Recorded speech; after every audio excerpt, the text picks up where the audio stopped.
Let's talk about how you can get a new or used car really cheap, borderline free, all legally with tax credits and tax deductions. Let's dive into it.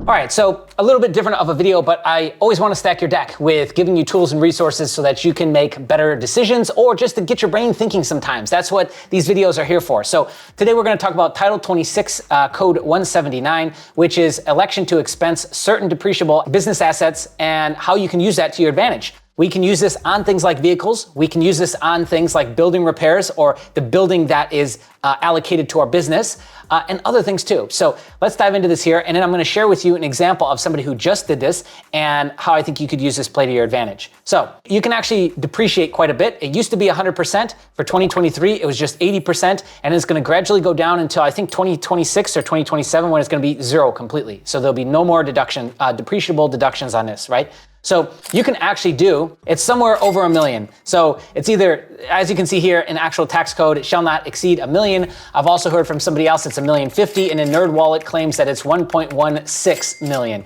Now that might be for 2024, so the numbers might be getting changed here for next year, but in general, it's like $1 million or more, okay? So plenty to get a vehicle or multiple vehicles here at the end of the year. Also too, it's the end of the year, so dealers are wanting to get rid of old inventory. Now, I'm also hearing that on both the used car and new car front, dealers aren't really doing that great. And because of the chip issues that are still going on worldwide, a lot of dealers are having inventory issues, as well as they're just getting some models that just do not move, as well as, the price of a lot of these cars is through the roof. So I would imagine that's why a lot of people aren't going out and buying new $80,000 vehicles. I digress. Okay. So anyways, you can read through this. Again, it's one of those tools that you should be reading. You should understand it, at least at a basic degree. Otherwise, grab your CPA, grab your accountant, and have him talk you through it. Again, just to give a disclaimer as well, I'm not a CPA, I'm not your CPA, and I'm not telling you what to do with your finances. I'm just talking about, what you could possibly do, I guess, okay?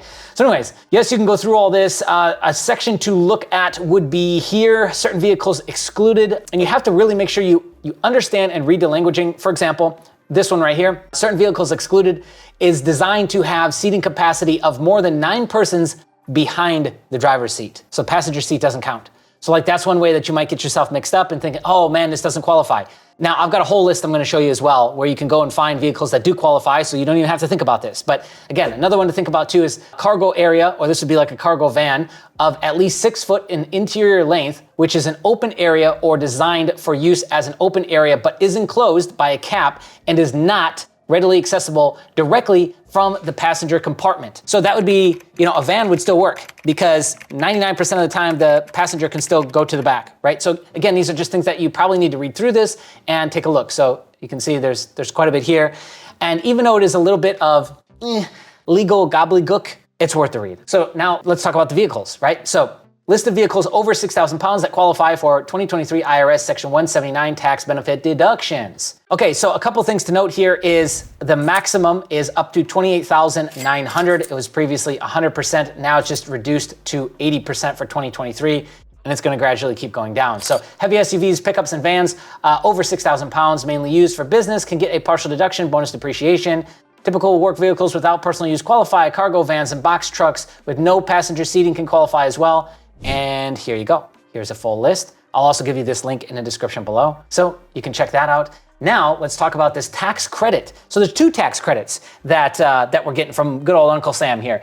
One is on pre-owned vehicles, and that's up to $4,000. And there is an entire list of vehicles that qualify for this. It can't be older than, I think, 2 years, right? Yeah, the vehicle has to have a sale price of $25,000 or less, must have a model year 2 years prior to the current calendar year. So you can only go a couple years back.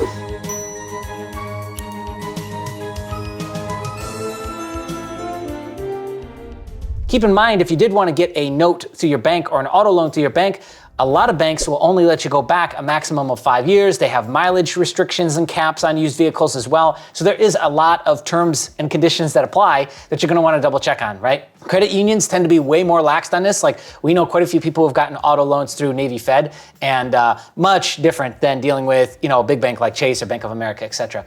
Point is, $25,000 or less here, 2 years or newer, and you get a tax credit up to $4,000. You can go and check out, here's all the requirements right here. And again, you can walk through that with your CPA. So this is the basics of what you need to know, and it gives you the vehicle types that you can check out. And then for new vehicles, we get up to $7,500. Now, again, this has to do with electric or plug-in hybrids or fuel cell electric vehicles, okay?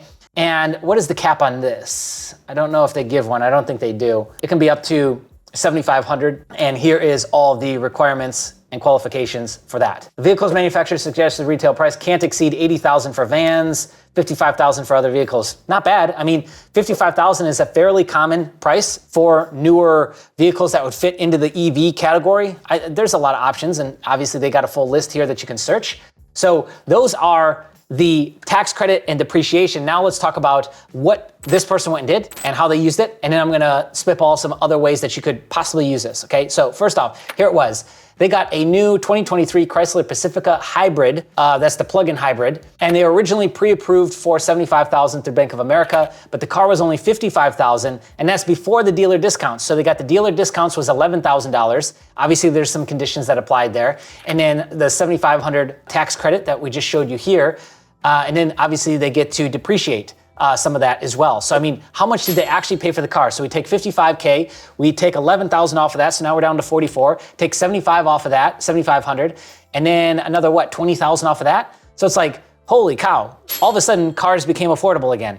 And I just don't think a lot of people are thinking about this as a strategy to pick up vehicles, especially at year end. But I mean, getting multiple vehicles for your fleet, this would be the time to do it. This would absolutely be the time to do it. But there are other deductions that we can put. Like, I didn't show you the rest of the code there. You can go look into that page, but there are other deductions. Other things fall into that. For example, computer software. Now, it can't be custom coded computer software, but it can be regular software that's bought out of the box. So that's all kinds of stuff. That's everything from Microsoft Office to literally, Adobe Suite if you use it, every single software that you use or that your business is signing up for, like even some of the higher end stuff, like using Monday.com for all your task management and stuff like that. Like these enterprise level softwares are expensive. We're talking $5,000, $10,000, $15,000. Well, this can fall under that category as well. Machinery and equipment. This is an interesting one to me because we have equipment loans we could go and get too under the business. So it means we could write off quite a bit of that loan, and it's, that's a good play there. Livestock and repairs also falls into that, but some housing stuff also falls under that. So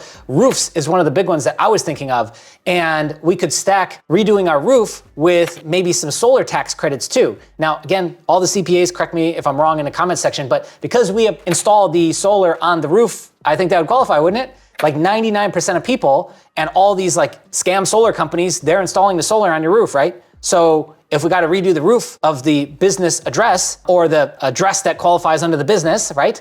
Then solar would count on that. So then we could use solar credits as well. So again, I'm just trying to give you some ideas so that you can hopefully get creative and come up with something for yourself to get in on this, right? I know a lot of times filing your taxes and getting deductions and all this stuff can be pretty confusing, but I can assure you that investing the time into understanding and learning at least the basics is 200% worth it.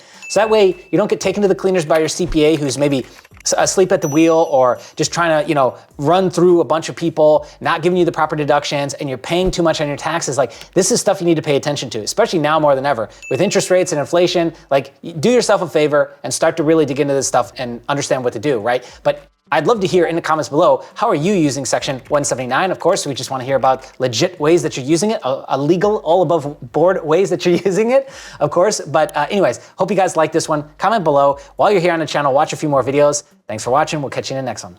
Hey, you should subscribe. 60% of you are not subscribed yet. Right there. Okay, bye.